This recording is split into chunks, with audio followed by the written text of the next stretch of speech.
Tonight on Need to Know, it's not easy for those impacted by substance abuse and the criminal justice system to find new footing rooted in resilience. But one Rochester woman is on a mission to make it possible. Why some say she's changing our community, one second chance at a time. That's next. Also on the show, storytelling is one of those unique tools that has the ability to connect all people. And stories about moms, stepmoms, grandmas, and other mother figures can be especially powerful and transformative. What it really means to listen to your mother later on the show. Don't go anywhere. An all-new Need to Know starts right now.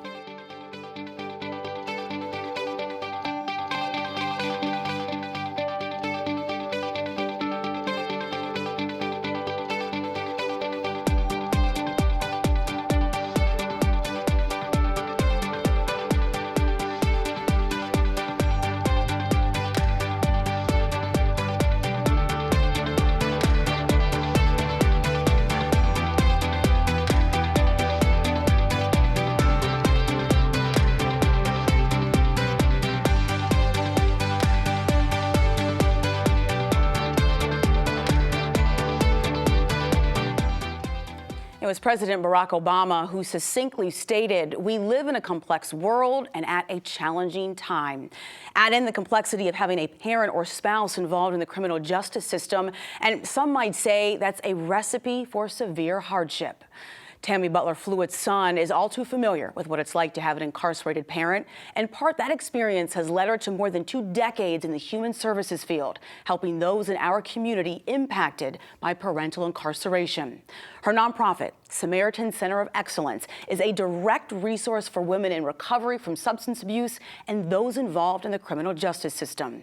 Tammy Butler Fluitt, the founder and executive director of Samaritan Center of Excellence, joins me to explain how her focus on empowerment and peer-to-peer services is providing women and their families a second chance. She's joined by certified peer specialist Christina Golnick and volunteer Amy Karolnowski, both from the Samaritan Center of Excellence. And welcome to all of you. I appreciate you being here. Thank you.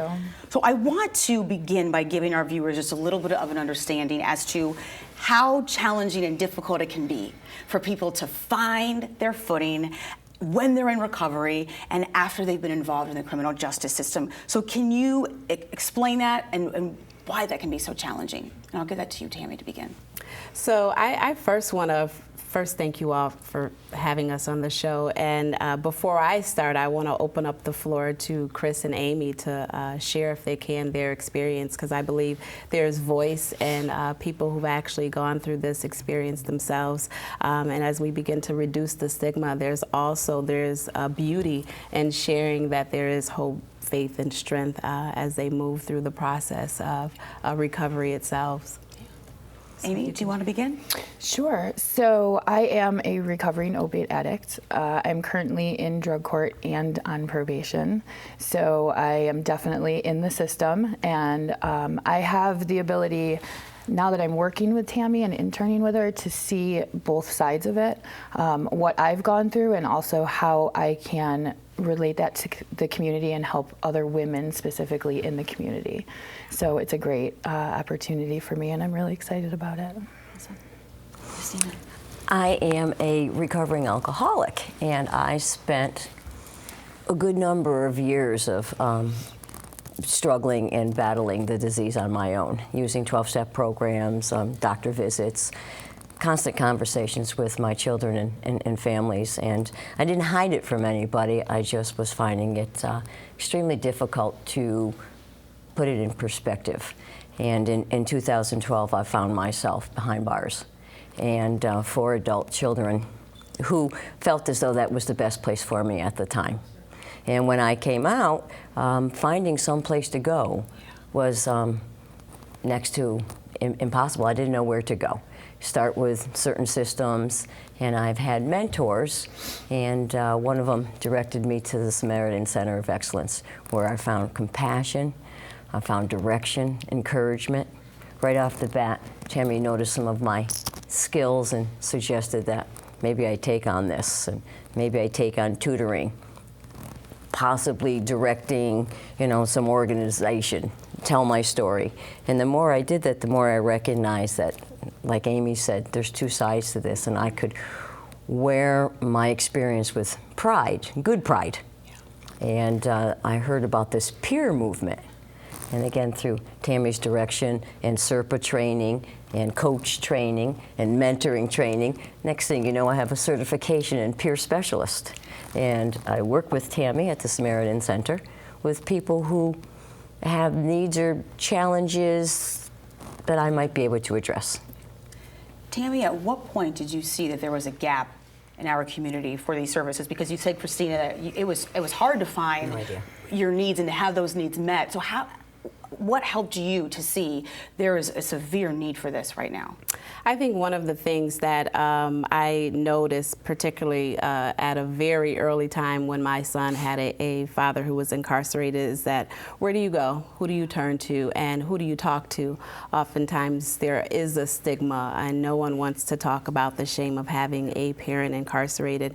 And so understanding that if my son is going through this, and as a parent I'm going through this, imagine all of the other mothers who may be incarcerated and all the other children who may be struggling with this stigma, what they may be feeling, and how can I provide some support and some resources to those families or caregivers during that time. And so I said, can I be a voice or a light in the community for that support? And so that's what I kind of sought out to do at that time, provide some hope, some encouragement, and some resources. So what happens when an individual gets connected to the Samaritan Center of Excellence? Are they referred, or can they just walk in if someone says to them, this is a place for you, so they can walk right in? And when they walk through those doors, what happens?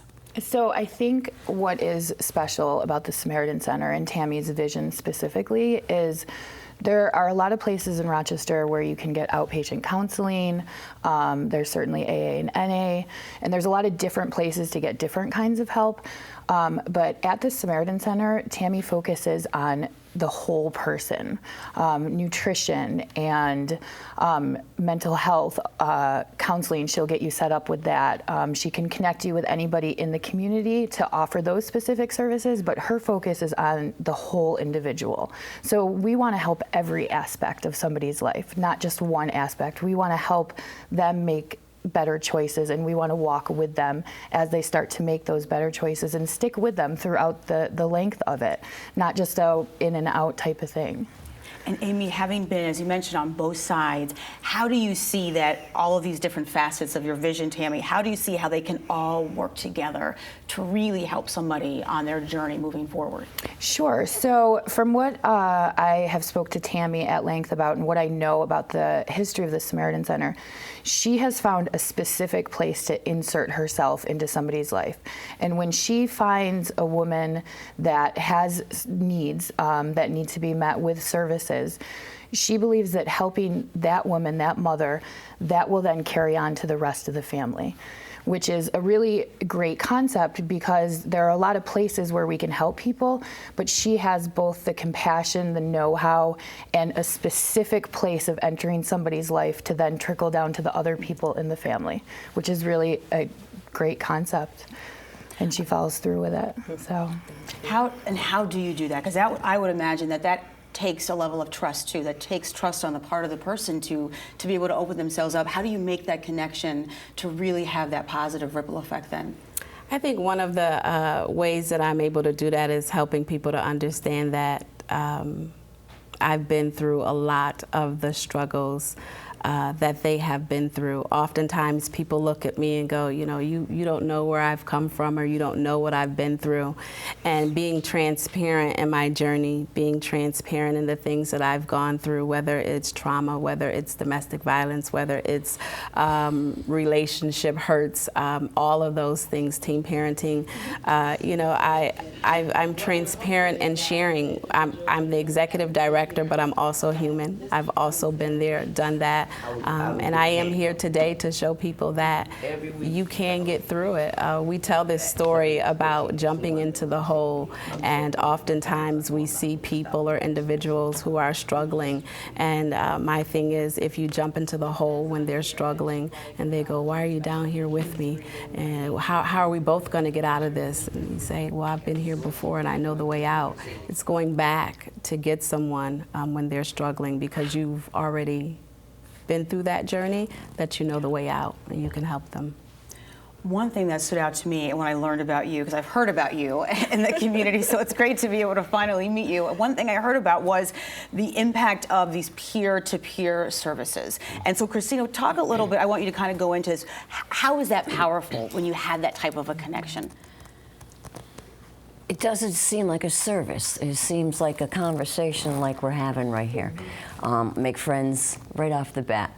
I've learned through Tammy's direction and mentoring to ask open-ended questions. What can I do for you? What is it you're looking to achieve? Rather than direct, receive, and go with it that way. First time I ever walked in, there's a peace and serenity that is there. And as Amy mentioned, there are a lot of places to go for services in Rochester, and I have been into a number of them, either for services or to offer my services. And very clinical feeling in a lot of places, and no negativity there in the sense, but the direction of sign in, get your insurance card out, and do. And when you walk into the Samaritan Center, it's almost like you've walked into your own backyard. And there are activities going on and always someone to greet you. That's another thing I've noticed, is there's always someone there to say, hi, how are you? What can we do for you today? Or first name basis as soon as they've met you. And so the peer-to-peer specialist that I feel is my talent comes from, again, the experience of having been there, done that. And when people look at me, you know, the first thing, they don't think I've been through an awful lot. Once you clean yourself up and get out there, you know, and it's hard to believe that I did go through that, but I did, and it was for a purpose. It was so that I can share my experience, strength, and hope with other women or men, and let them know that there are mentors, there are ways out, positive attitude, find someone you can connect with, and I've continued to work in that fashion. I'm, employed. 6 years ago, I was still looking. And here we are today, sitting around this table, enjoying the fruits of perseverance. That's one of the things that Tammy taught me too. I have a little, she's persisted. And that helps continue that journey. I think it's so important. What you touched on is the word connection. I've received services everywhere in Rochester throughout my addiction. And when I walked into the Samaritan Center, Tammy instantly cared about what was going on with me in my life, and every day that continues. She never doesn't have time for me, and she never doesn't have time for anybody. And there are a lot of places out there to get services, and sometimes people are just doing their job. Sometimes people do go the extra step. Tammy always goes the extra step, and that's what inspires me. I've done some research for her. I'm an intern, so I'm kind of all over the place and do different things. I'm good at that stuff. I'm good at the book stuff. What I want to achieve is figuring out how to make that connection with every single person the way that Tammy does. It's just inspiring. It really is. The thing that I've noticed just in our conversation here is you make sure that the Samaritan Center of Excellence does not operate as a silo. You really partner with different organizations to make sure that, as you mentioned, the whole person is treated and is helped, that the whole person is able to receive whatever it is that they might need. How do you do that? And why is that so important for people to understand why you have to partner with others of the community? So one of the reasons I do that is because years ago, running and doing this, I tried to do every single thing for every single person, and I still do, and it's hard for me to let go. But I knew that there were facets of people's areas that were very important that I just did not have the expertise in.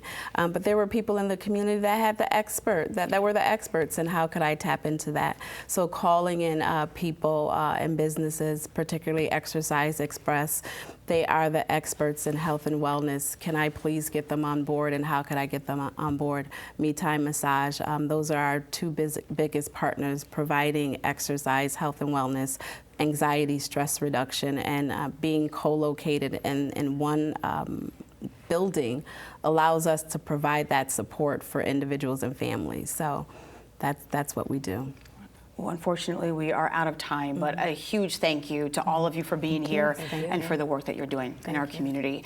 And you can learn more about the Samaritan Center of Excellence. You can get involved, whether for services or to volunteer. Just go to swcoe.org. Listen to your mother. That isn't just a well-intentioned phrase many of us have likely heard once or 100 times in our lives. It's also the name of an upcoming production just before Mother's Day. Listen to Your Mother is a 90-minute journey incorporating diverse, true tales about motherhood. From stories about being a mom, losing a mom, and finding a mom, in addition to several other interpretations on that theme. The idea is to create community. The event also intends to make everyone feel more understood and a little less alone in our world. Joining me to share more about the 5th season of Listen to Your Mother Rochester is Monica Gabel, founder and executive producer of Rock the Mic Productions. Aaron Julian, one of the producers and a former participant of the 2018 Listen to Your Mother production, and Michaelia Phillips, storyteller in this year's production of Listen to Your Mother. And welcome to all of you. Thank you for being here. Thank you for having us. So first, I want to hear the backstory. And Monica, I want you to share this because I read a little something about this and it's too good. Let people know how you decided that Rochester needed this. I was a new mom for the second time. I had a toddler and a newborn, and it was one of those moments where you're just covered in breast milk and tears and nobody's sleeping. And so, like many people, I go to the internet to see who else is in this predicament. And before I knew it, I was looking at a bunch of videos of people telling stories that were very raw and honest about what it really means to be a mom. And these were all compiled by a woman named Ann Imig in Madison, Wisconsin, who started the Listen to Your Mother movement about almost 15 years ago now. And I decided, we really need something like that locally, because if I'm feeling this way in my small space here in Rochester, there must be thousands of others. And so I've read that there are more than 200 Listen to Your Mother productions throughout the country. So what is it about this speaker series that you think really resonates with people most? Well, I think we're in a time where, women and mothers in particular have been scrutinized. Yeah. And so, when we bring a truth to what it means to be a mom and the messiness of all that, I think that really resonates, that people need to be with others who speak their truth. Yeah? Yeah. So Aaron and Michaelia, I want to know, what is it that you think when it comes to stories about motherhood that can connect people? I mean, the main thing is we all have one. And everyone's experience with their mom is going to be different, because sometimes it's not always mom, sometimes it's aunt, sometimes it's grandma, sometimes you're adopted. So you never know whose story is going to, influence you, or might have an impact on your life. And it's always going to be something that you can share, no matter who it is. Absolutely. I think there's power in storytelling. Absolutely. And anytime we can bring a community together to listen, is an opportunity that we really need to relish. And on this night, you're going to listen for 90 minutes to 13 people's stories and a whole host of different things about their mom or being a mom, but everyone will be able to relate to something and walk away with a little piece of those stories. And tears. Yep. I believe it. I believe it. Well, we have a very short clip, and this clip includes a few snippets from past Listen to Your Mother storytellers, including you, Aaron. So let's take a look at that. My grandmother left me many gifts: a love for music and dancing, a sharp, sometimes piercing wit, a fondness for martinis, and permission to be a bitch. My mom is different now. A worn-out anger has settled into her face. She refuses to smile. She's not different to me. I can do no wrong in her eyes. I'm not sure that would be the case if my brother was alive. Mahesh is her favorite. Growing up, we ate dinner together at a round table filled with nicks and scratches of living. After Mahesh died, when I returned home for dinner, the round table sat empty. I met my future wife at work. My mom calls her daughter-in-law Daughter. It doesn't mean she has stopped missing Mahesh, but I know it's easier that there are 4 of us again. The last time time stopped was when I noticed that things between us were changing, and with it, my time changed too. I should have known when our conversation started to become strained and when our phone calls became shorter and shorter with the abrupt goodbyes that lagged with thoughts that were inadequately expressed. Time was not cooperating, and then I knew. I knew that time would be different from now on, that time was not permanent anymore. Now that my own daughter is trying to carve out time for herself while caring for young children, I understand. And in return, she's starting to grasp that "do you want to sleep over" is actually code for "spend some uninterrupted time with me." So I understand there were 40 storytellers who submitted their stories and 13 were chosen. What makes a great story? It really depends on the auditioners, right? We are presented with 40 beautiful stories. All of them, of course, we'd want to have, but our show can only be so long.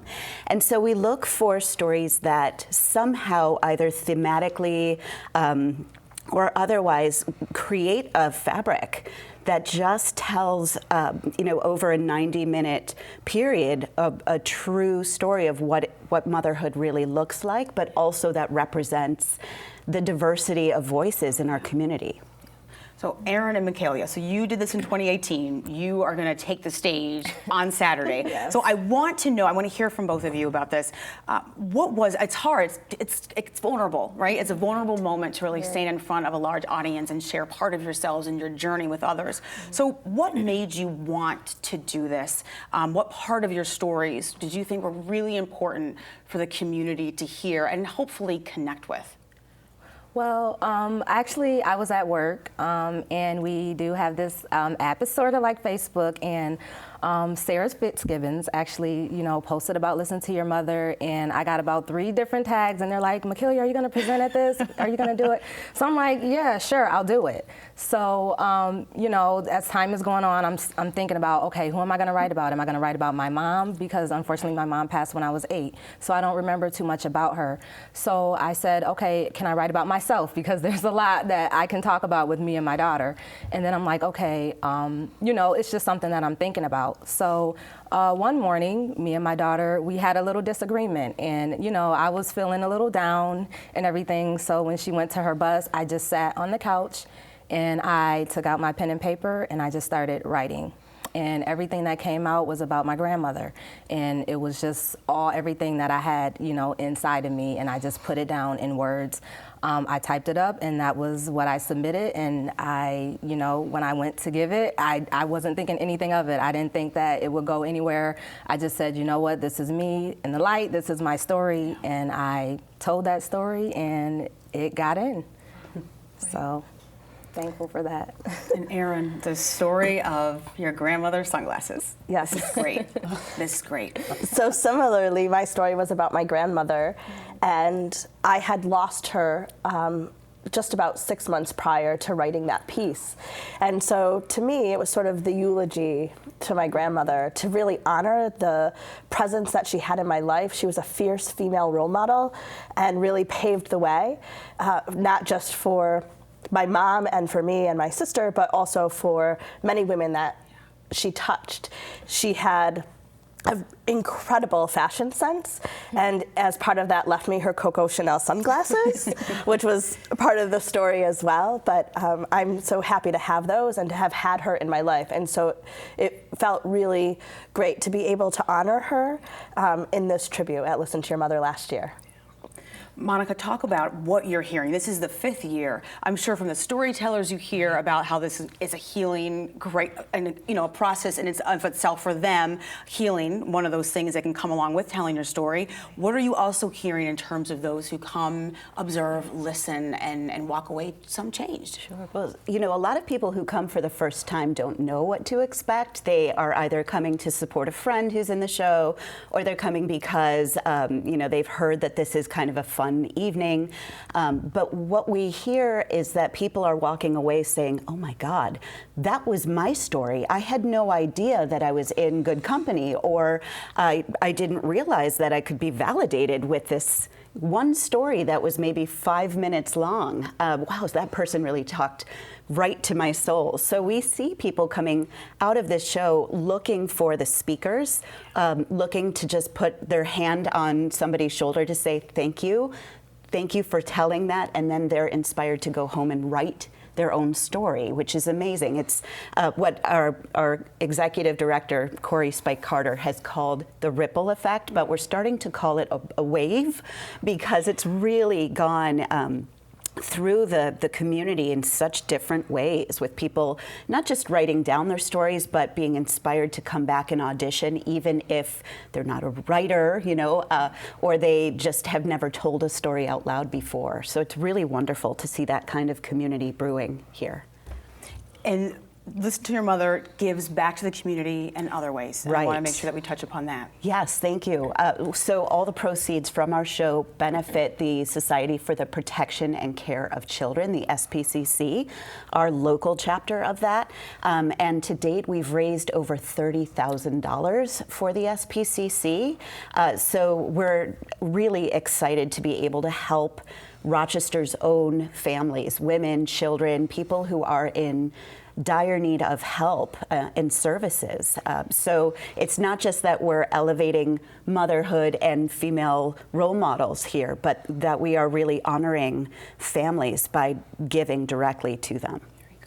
We have to close for now, but a huge thank you to my guests for joining me today and for sharing more about what is sure to be a very special event this weekend. Do not miss Listen to Your Mother Rochester. It's this Saturday, May 11th at 7:30 p.m. at Hochstein Performance Hall. So get your tickets at rockthemic.org.